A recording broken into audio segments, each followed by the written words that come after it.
చాలామంది యవనస్తులు నాతో ఇలా పంచుకోవటం చాలా నాకు ఆశ్చర్యాన్ని అనిపించింది.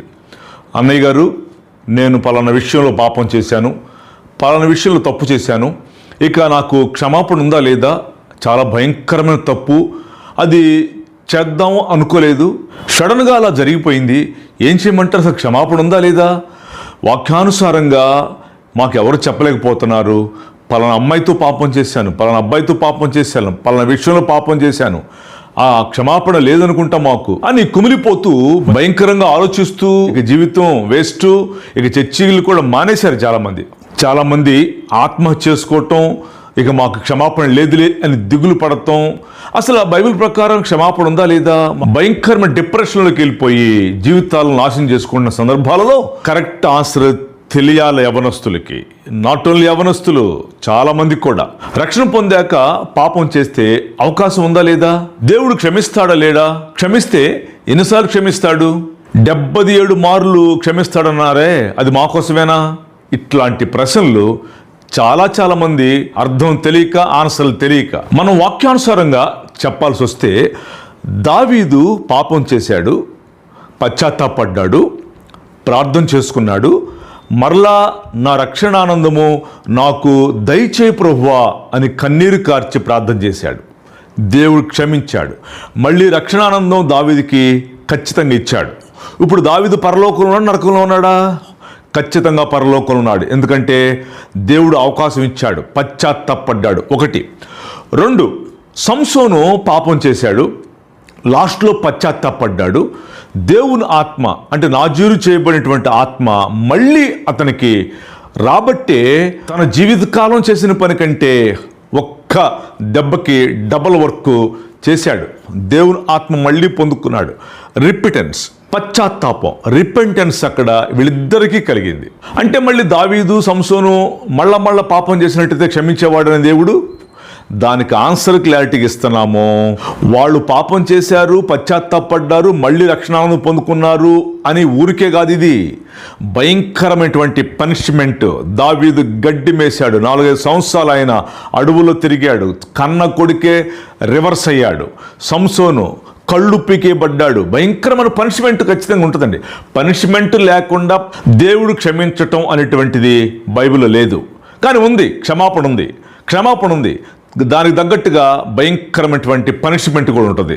ఆ పనిష్మెంట్ తట్టుకొని పశ్చాత్తాపడి మార్పు చెంది దేవుని పాదాల దగ్గర అంగలారిస్తే క్షమాపణ ఉంది. ఎన్నిసార్లు అండి, 77 మార్లా కాదు, అది నీ సహోదరుని విషయంలో 77 మార్లు క్షమించమని చెప్పాడు, కానీ ఈ విషయంలో కాదు, పాపం చేసిన విషయంలో కాదు. అయితే బైబిల్లో ఆమోసు గ్రంథంలో చాలా చోట్ల ఏమంటాయంటే, ఆ పేరా స్టార్ట్ అయినప్పుడు ఇశ్రాయేలీయులు 3-4 సార్లు చేసిన తప్పును బట్టి శిక్షించాను, దమస్కు, సిరియా, ఇట్లా 3-4 సార్లు చేసిన తప్పును బట్టి క్షమించానంటాడు. అంటే 3 సార్లు అక్కడ ఇశ్రాయేలుని క్షమించాడు. ఇక దేర్ ఇస్ నో ఎక్స్క్యూజ్ చేసే గుణం ఆయనకు ఉంది.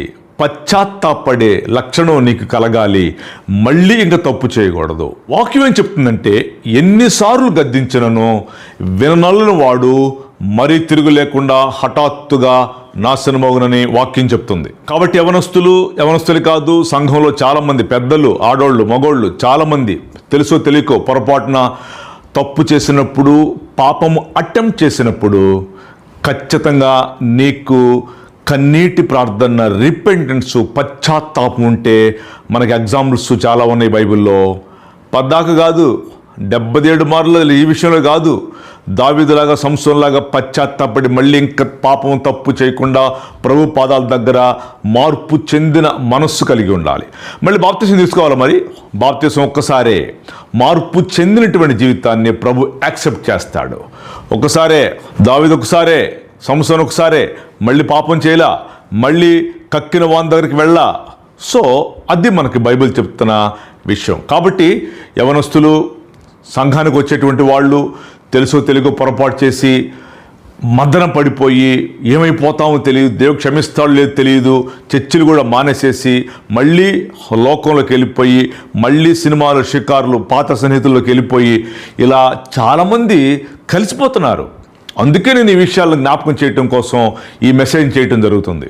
కాబట్టి డియర్ ఫ్రెండ్స్, మీరేం కంగారు పడొద్దు, వాక్యం తెలుసుకొనండి, వాక్యానుసారంగా ముందుకు సాగండి, సంఘంలో అంటి పెట్టుకొనండి, ప్రార్థన జీవితం కలిగి ఉండండి. అన్నిటికంటే ముఖ్యంగా మీరు పాపంలో పడిపోకుండా పదే పదే నేను చెప్పే సలహాలు వినండి. నంబర్ 1, కన్నీటి ప్రార్థన.